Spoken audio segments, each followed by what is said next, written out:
Bonjour à tous, les entraînements au seuil restent pour la plupart des sportifs d'endurance une notion assez floue. C'est pour ça que dans cette vidéo, je vais vous expliquer pourquoi et comment je planifie ce type d'entraînement pour progresser. J'imagine que si vous essayez de vous renseigner sur les entraînements au seuil, c'est parce que vous cherchez à progresser activement en sport d'endurance. Et pour vous aider à réussir à bien planifier vos entraînements au seuil, on va faire ça en deux temps. On va d'abord s'attarder sur les notions théoriques qui sont liées au seuil, puis dans un deuxième temps, je vais vous détailler la méthodologie que j'utilise pour programmer mes séances. On commence donc avec la première partie, les notions théoriques. Quand je parle d'entraînement au seuil, je parle d'entraînement au seuil anaérobie. J'ai déjà eu l'occasion plusieurs fois de parler de ce seuil-là et je l'ai toujours défini comme étant une zone d'intensité à partir de laquelle le corps rentre dans le rouge et à partir duquel il commence à accumuler de la fatigue de manière exponentielle. On dit communément que c'est une zone d'intensité qui est confortablement difficile. Ça, c'est une définition imagée assez simple à comprendre. Par contre, je suis d'accord avec vous, ça renseigne pas beaucoup sur ce qui se passe vraiment à l'intérieur du corps. La raison pour laquelle j'ai jamais pris le temps de vraiment rentrer dans les détails, c'est parce que encore aujourd'hui, en 2019, on ne connaît pas ou on ne comprend pas tous les mécanismes responsables de la fatigue au-delà de ce seuil. C'est pour ça qu'il n'y a pas non plus de consensus sur la manière de le déterminer. Comme je le dis souvent, il existe plus d'une trentaine de manières pour pouvoir le calculer et évidemment toutes les méthodes de calcul donnent des résultats différents. C'est pour ça que j'insiste sur le fait que c'est une zone d'intensité et pas une vitesse précise. Après oui, bien sûr, j'aurais pu ouvrir n'importe quel des bouquins de physiologie que j'ai derrière moi, vous lire la définition générale du seuil anaérobie, j'aurais pu aussi vous donner des valeurs bateau du genre le seuil c'est 4 mmol de lactate par litre de sang et pas chercher plus loin que ça. Je pense en effet que c'est important de dire que les connaissances qu'on avait sur les mécanismes de la fatigue il y a 30 ans, qui sont encore beaucoup relayés dans les ouvrages sur l'entraînement ou même à l'université, sont en réalité assez éloignés de la compréhension qu'on en a aujourd'hui. De la même manière que le cadre scientifique qu'on donne aujourd'hui au seuil anaérobie est amené à évoluer au fur et à mesure que la science progresse. Et pour autant, c'est pas parce que la science ne sait pas tout que ça empêche Eliud Kipchoge de courir le marathon en 2h01. Parce que oui, évidemment, tout n'est pas tout noir, on sait quand même certaines choses. On sait que lorsqu'on arrive dans la zone du seuil, dans cette zone d'intensité, certains processus physiologiques arrivent à leur limite. Et plus on va accélérer au-delà de ce seuil, plus il y aura de processus qui arriveront à leur limite, et c'est pour ça que la fatigue au-delà de ce seuil est exponentielle. L'idéologie entre guillemets derrière l'entraînement au seuil, c'est de se dire si on pousse ces curseurs à leur maximum, ça va créer un stress. Et c'est ce stress qui par la suite va permettre des adaptations, va permettre de renforcer ces facteurs limitants et donc va améliorer la performance. Je vais prendre quelques exemples. Premier exemple, on sait qu'au-delà de ce seuil, l'acidose intramusculaire a tendance à augmenter de manière exponentielle. Cette acidité, elle est liée à la production d'ions H+, et pour éviter que ces ions acidifient trop l'environnement, eh bien le corps va mettre en place ce qu'on appelle des systèmes tampons. Quand on s'entraîne au seuil, on va justement créer une quantité importante d'acidité pendant relativement longtemps, ce qui va contraindre le corps à activer fortement ces systèmes tampons. Au fur et à mesure des mois, des semaines, ces systèmes tampons vont s'améliorer, vont devenir plus efficaces et au final, ils limiteront de moins en moins la performance. Si on prend en comparaison un entraînement VMA, qui lui aussi va créer beaucoup d'acidose intramusculaire et va faire fonctionner les systèmes tampons. Cependant, une fois que la zone de seuil est dépassée, les systèmes tampons travaillent déjà quasiment à leur maximum. Donc même si on augmente énormément la vitesse, c'est pas pour autant que les systèmes tampons vont travailler beaucoup plus. Donc ils ne créeront pas plus d'adaptation pour autant. Surtout que pendant une séance de seuil, ces systèmes tampons, au final sur une séance, ils vont être contraints sur 30, 40, 50 voire 60 minutes quand on fait la somme de tous les intervalles au seuil, alors que sur un entraînement VMA, ils vont être contraints entre 10 et 20 minutes maximum. Simplement parce que à VMA, il y a beaucoup d'autres facteurs limitants qui interviennent, ce qui nous empêche de courir longtemps et donc ce qui nous empêche de créer une adaptation optimale pour l'acidose. A l'inverse, on peut aussi comparer l'entraînement au seuil par rapport à un entraînement à allure marathon qui est une allure en dessous de cette zone de seuil. À cette vitesse, le corps aussi va créer de l'acidité, seulement dans des proportions trop faibles pour pouvoir déclencher le stress nécessaire à l'adaptation des systèmes tampons. Deuxième exemple, à partir du seuil anaérobie, la concentration sanguine et musculaire en lactate va augmenter exponentiellement. En soi, l'augmentation des quantités de lactate n'est pas un facteur limitant, ça traduit juste l'augmentation de la dégradation des glucides de manière seulement anaérobie. On pourrait se dire, si on contraint la dégradation des glucides de manière anaérobie fortement pendant relativement longtemps, ça peut créer un stress qui, au fur et à mesure des semaines et des mois, va permettre d'améliorer son efficacité. Deuxièmement, si on va encore un tout petit peu plus loin, les lactates produits à l'issue de la dégradation des glucides ont un avenir, ils peuvent permettre de recréer des glucides dans le foie, ils peuvent servir de source d'énergie au cœur et ils peuvent aussi servir de source d'énergie à d'autres fibres musculaires qui, elles, n'ont pas la capacité de dégrader beaucoup de glucides. Par contre, qui ont ce qu'on appelle de fortes capacités oxydatives, donc à partir du lactate, de créer de l'énergie par le système aérobie. Une fois qu'on a compris ça, on comprend que l'un des objectifs de l'entraînement au seuil vis-à-vis de la gestion de ces lactates, c'est pendant les périodes intenses de travail de venir augmenter leur concentration et ensuite de profiter d'un repos actif pour justement réutiliser ces lactates. Au fur et à mesure des entraînements, au fur et à mesure des semaines, ces lactates seront de mieux en mieux pris en charge, de mieux en mieux transportés et de mieux en mieux réutilisés, ce qui à terme va améliorer la performance. Troisième exemple, on parle depuis tout à l'heure de variables métaboliques, mais on pourrait aussi très bien parler de variables mécaniques. J'avais commencé à parler de ce sujet dans mon débrief pour le marathon de Paris en disant que la vitesse au seuil allait imposer aux muscles une contrainte mécanique modérément intense pendant une période prolongée. Donc en parallèle des séances de VMA, des séances de force et d'endurance de force qui, elles, ont énormément d'effets sur l'adaptation mécanique des tissus, les entraînements au seuil aussi permettent aux muscles, dans une autre mesure, une adaptation mécanique. Bref, voilà, je vous ai donné 3 exemples, je pense qu'on a déjà passé assez de temps sur les notions théoriques dans cette vidéo. Sachez juste que l'entraînement au seuil permet d'améliorer beaucoup d'autres variables métaboliques, mécaniques, mais aussi psychologiques et nerveuses, certaines qu'on connaît et peut-être certaines dont on ne soupçonne même pas encore l'existence. Avec cette première partie, j'espère vous avoir fait comprendre l'importance de ces entraînements au seuil et en quoi ils sont différents d'autres types d'entraînements. On va pouvoir passer à quelque chose d'un peu plus concret puisque maintenant je vais vous expliquer ma méthodologie. Savoir ce qui se passe dans notre corps pendant un entraînement au seuil, c'est cool, seulement ça ne nous aide pas à progresser, ça ne nous aide pas à planifier nos entraînements. Une définition dont je n'ai pas encore parlé pour le pic de forme, c'est une vitesse que l'on peut tenir au maximum 1 heure quand on est dans un pic de forme. Cette définition, elle m'intéresse beaucoup parce qu'elle fait appel à une notion que j'apprécie énormément qui est la notion de temps de maintien. J'ai déjà parlé de cette notion quand j'ai détaillé mes cycles de progression en VMA et c'est avec la même philosophie que je m'entraîne au seuil. Pour commencer, comme je l'avais fait pour la VMA, il faut poser un cadre théorique au travail au seuil. Cette fois-ci, et contrairement à la VMA, comme je l'ai dit, le seuil c'est une zone, c'est pas une vitesse précise, donc si on se situe en haut ou en bas de cette zone, les modalités de séance ne sont pas exactement les mêmes. On commence par la vitesse. La zone que j'utilise personnellement pour mes entraînements au seuil est comprise entre la vitesse maximale que je peux tenir sur 30 minutes, ce que j'appelle le seuil haut, et la vitesse que je peux tenir au maximum sur 1 heure, que j'appelle le seuil bas. Pour vous donner une idée, entre ces deux vitesses, il y a une différence d'entre 6 et 10%. Pour déterminer ces vitesses, 3 façons, les mêmes que pour la VMA.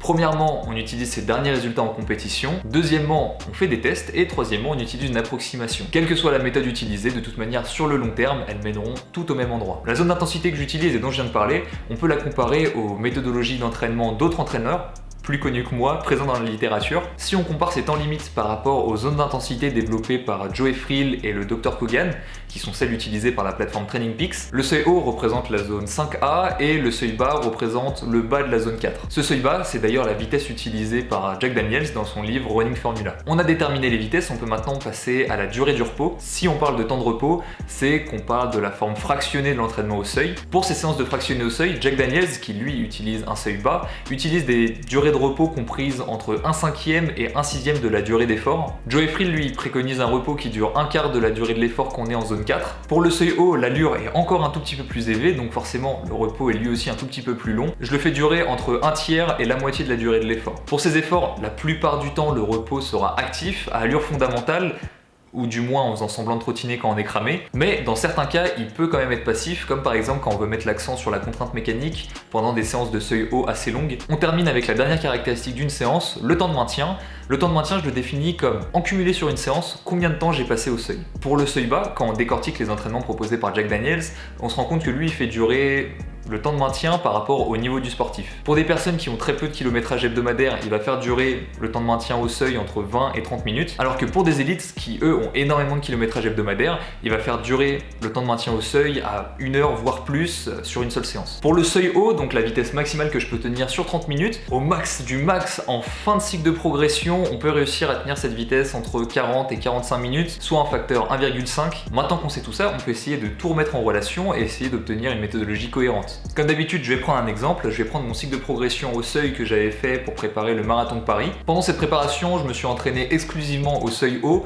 Alors c'était peut-être une erreur, ça on en discutera peut-être après. Si on reprend depuis le début, il faut estimer sa vitesse au seuil. Alors par exemple, on vient de courir un 10 km, on vient de faire 37 minutes, donc on peut se dire, je prends comme valeur de seuil haut 3,40. On aurait pu aussi très bien faire un test de seuil fonctionnel de 20 minutes comme je l'explique dans cette vidéo. On prend la vitesse obtenue, on la multiplie par 1,05 et on a notre vitesse de seuil haut. Je le répète, sur le long terme, quelle que soit la méthode qu'on utilise, on arrivera au même point. Je commence généralement mes cycles de progression au seuil entre 20 et 25 minutes de temps de maintien. Ça pourrait être par exemple une séance de 4 fois 5 minutes avec 2-3 minutes de repos en fonction de ce qu'on définit. Je préfère le répéter, un cycle de progression, on commence toujours relativement gentil. Après plusieurs semaines ou plusieurs mois, en fonction du cycle de progression que j'utilise, et en fonction de la progression que j'ai, j'arrive en fin de cycle avec une séance de 4 fois 10 minutes au seuil avec 3-4 minutes de repos. Donc si on reprend le cadre théorique que j'ai donné pour le seuil haut, on arrive à la limite supérieure. Là, j'ai plusieurs choix qui s'offrent à moi. Soit je garde ce niveau d'intensité et ce volume d'entraînement au seuil parce que je suis dans une période où il faut que je le garde. Une séance seule,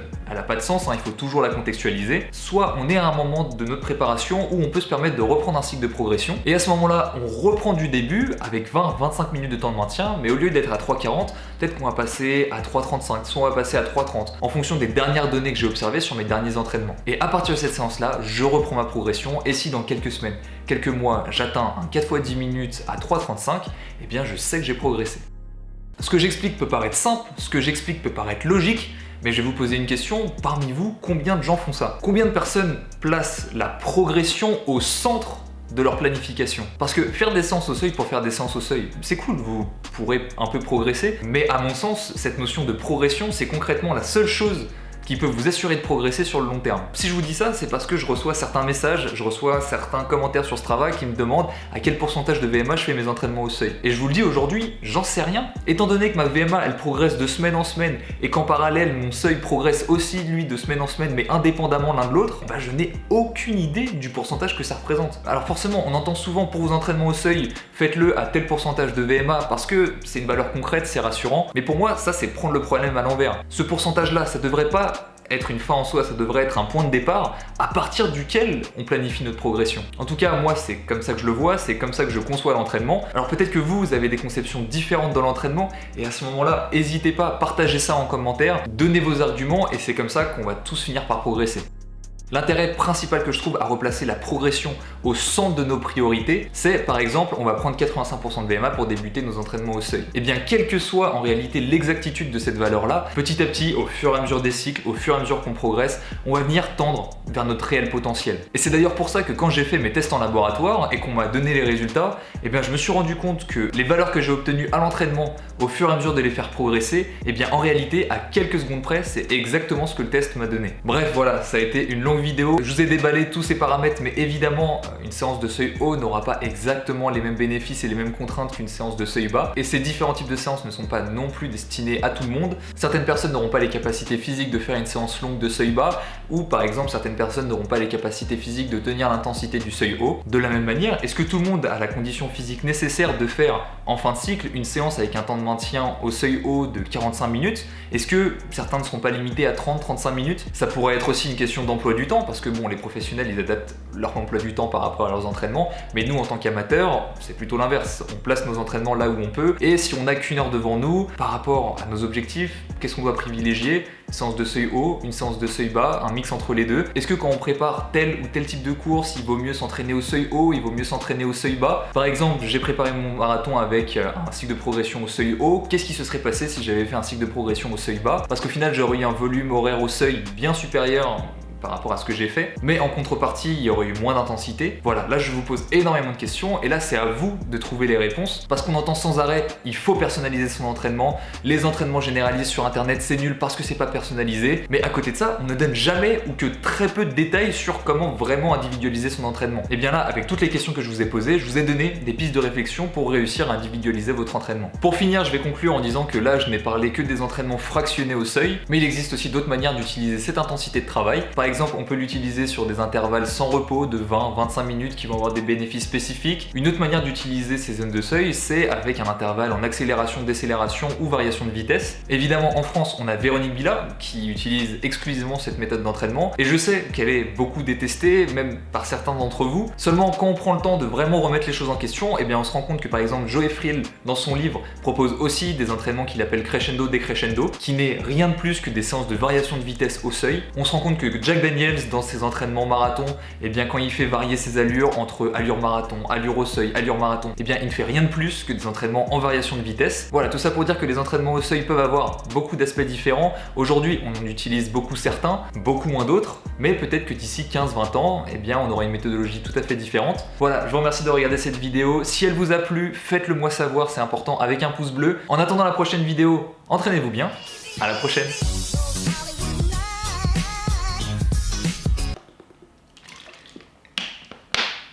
Beaucoup parlé, hein.